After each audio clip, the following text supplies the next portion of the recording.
मैं विधायक था, उसी समय से मेरी एक अभिलाषा थी कि जो पौराणिक मंदिर करण है, अरे सॉरी यार, बदेश्वर नाथ है, उस मंदिर का सुंदरीकरण कराया जाए और योजनाबद्ध तरीके से उसको पर्यटन के लिए विकसित किया जाए। लेकिन कुछ कारणों से उस समय नहीं हो पाया।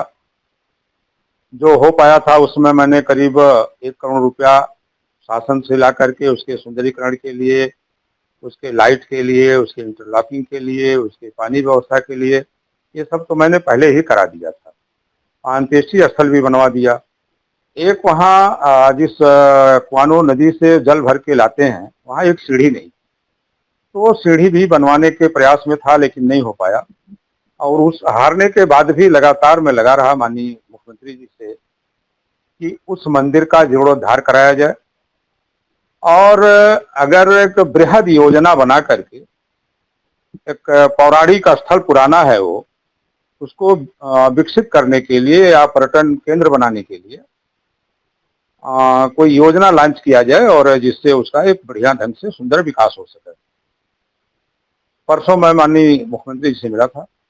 माननीय मुख्यमंत्री जी ने आश्वासन दिया कि हम उसको कॉरिडोर बना करके और पर्यटन केंद्र के लिए एक विस्तृत कार्य योजना तैयार कराएंगे और उसको कॉरिडोर के रूप में विकसित करेंगे।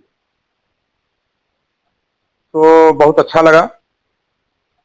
और जो हमारी योजना है, जो जिस तरह हम चाहते हैं कि जो चौराहा डायरिया है, चौराहे से लेकर के और बदेश्वर नाथ मंदिर तक इस तरह से उसको रमणीक और सुंदर बनाया जाए। सुंदर लाइटें हो, डिवाइडर हो, 2 लेन की सड़क हो और उसमें एक रामधुन नाम से हमेशा साउंड की आवाज आती रहे, जिससे जब भी कोई यात्री, कोई भक्त उधर गुजरता है, उधर जाने की तरफ कोशिश करता है, तो उसके मन में एक रामधुन 24 घंटा सुनाई दे।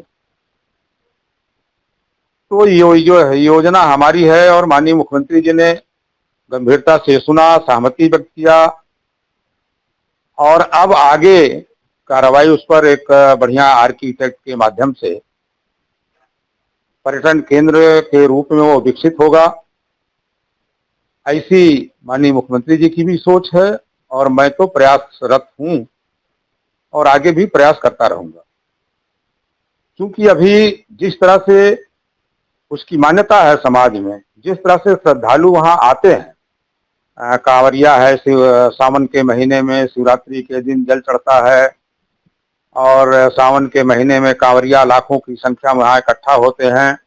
उनके रहने के लिए, उनके जल चढ़ाने के लिए जो व्यवस्था होती है, लाइट की या अन्य व्यवस्थाएं, कोई धार्मिक धर्मशाला हो, कोई बाहर से संत महात्मा आए उनके रुकने के लिए एक गेस्ट हाउस टाइप हो जाए और बढ़िया पीने की व्यवस्था, बाउंड्री वॉल, यानी ऐसा एक पर्यटक के रूप में वो विकसित हो जाए कि अच्छा लगे और लोग उसकी तारीफ भी करें और जो ज्यादा से ज्यादा लोगों का आना जाना भी हो जाए।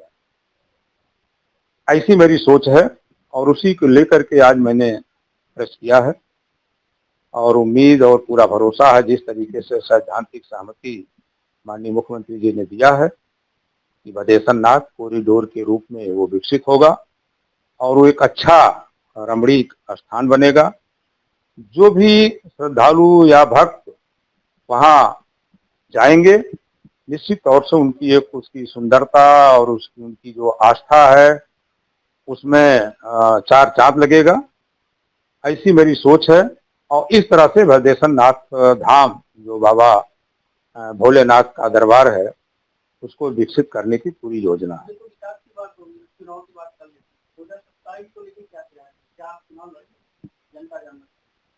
हाँ देखिए, यदि हमारे शीर्ष नेतृत्व ने, चाहे केंद्रीय नेतृत्व हो चाहे प्रदेश का नेतृत्व हो, अगर पुनः सेवा करने का बस्ती स्तर विधानसभा से मौका दिया तो निश्चित ही चुनाव लड़ूंगा। क्योंकि जो पिछला चुनाव मेरा था, बहुत सारा काम करने के बाद भी मैं चुनाव थोड़े वोटों से लूज कर गया।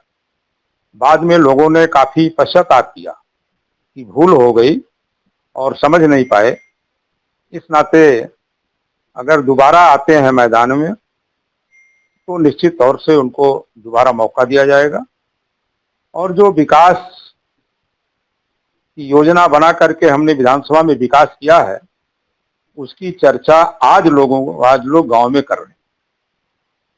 इस नाते मैं आदरणीय माननीय मुख्यमंत्री जी को भदेश्वर नाथ धाम में कॉरिडोर बनाने के लिए सहमति देने के लिए मैं उनका आभार प्रकट करता हूं, उनको धन्यवाद देता हूं कि उन्होंने मेरी बात को गंभीरता से सुना और सैद्धांतिक सहमति दिया। मुझे पूरा भरोसा है कि निकट भविष्य में जल्दी ही उस पर कार्य योजना बन करके कार्य शुरू होगा।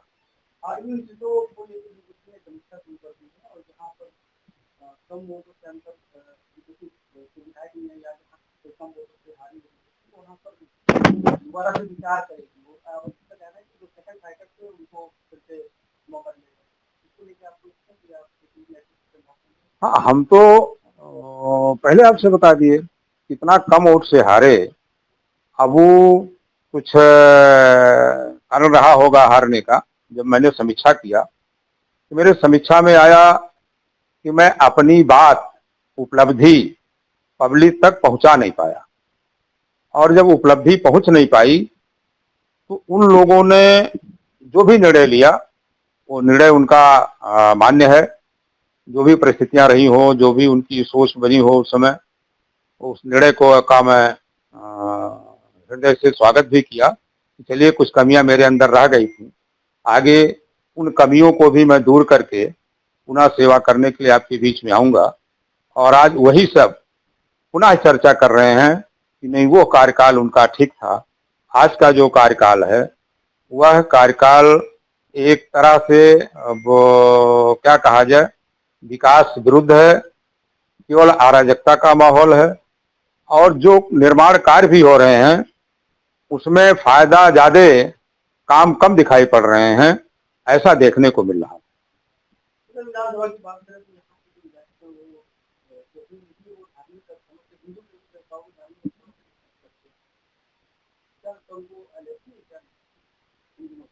क्या कहा? क्या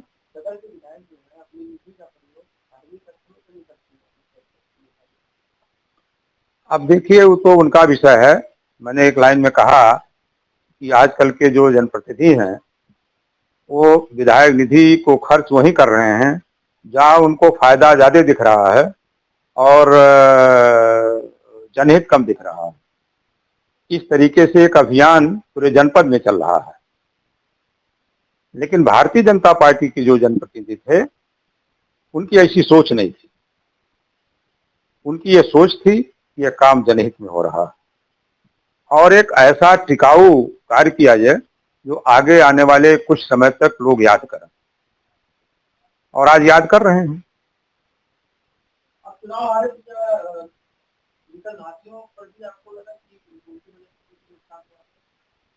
नहीं, ऐसा कुछ नहीं है।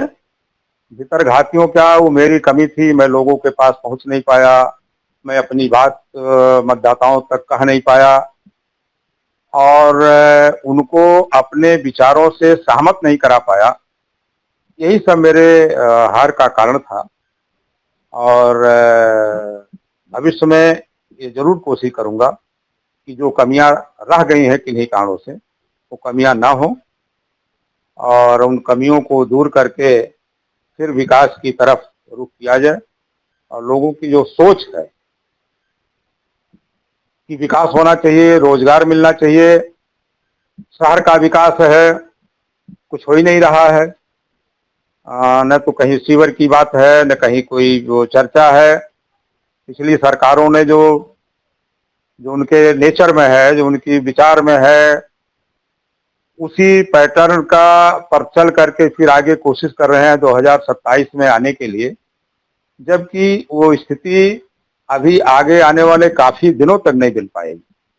ये जो पीडीए का इनका नारा है वो इनका नारा भी फ्लॉप होगा और पुनः भारतीय जनता पार्टी की सरकार भी बनेगी और पीडीए में ही बंटवारा होगा। जी? मुस्लिम यादव तो शुरू से रहे हैं भाई, वो है आम जनमानस के नेता है ही नहीं है, न उनकी सोच है। ये पिछड़ा है, दलित है, पीड़ित है, शोषित है, वंचित है। अन्य वर्गों में भी तमाम ऐसे हैं जो गरीब हैं, जिनकी माली हालत नहीं ठीक है, आर्थिक हालत नहीं ठीक है। हमारी सरकार ने उनको भी 10% विशेष सुविधा दे करके उनको भी मौका देने का काम किया है, क्योंकि गरीब हर जाति में होते हैं, कोई जाति में अछूत नहीं है कि जिसमें गरीब नहीं है। तो हर सरकारों का यह कर्तव्य होता है कि सबकी चिंता करनी चाहिए। केवल पीडीए का गुहार लगाने से कुछ नहीं होता है। पिछली सरकारें रही हम लोगों की, पीडीए के लिए क्या काम किया है? पीडीए के नाम पर केवल एक वर्ग विशेष के लिए सारी योजनाएं बनती थी, एक वर्ग विशेष उसमें काम करता था और वही उसका लाभ लेता था, उसी पर वही अपना हिसाब से अपना काम करता भी था। बाकी और कुछ जनहित के लिए या सामान्य हित के लिए कभी कोई योजना उनकी न थी और आज न है। ये पीडीए को केवल जाति आधार पर बांटना चाहते हैं।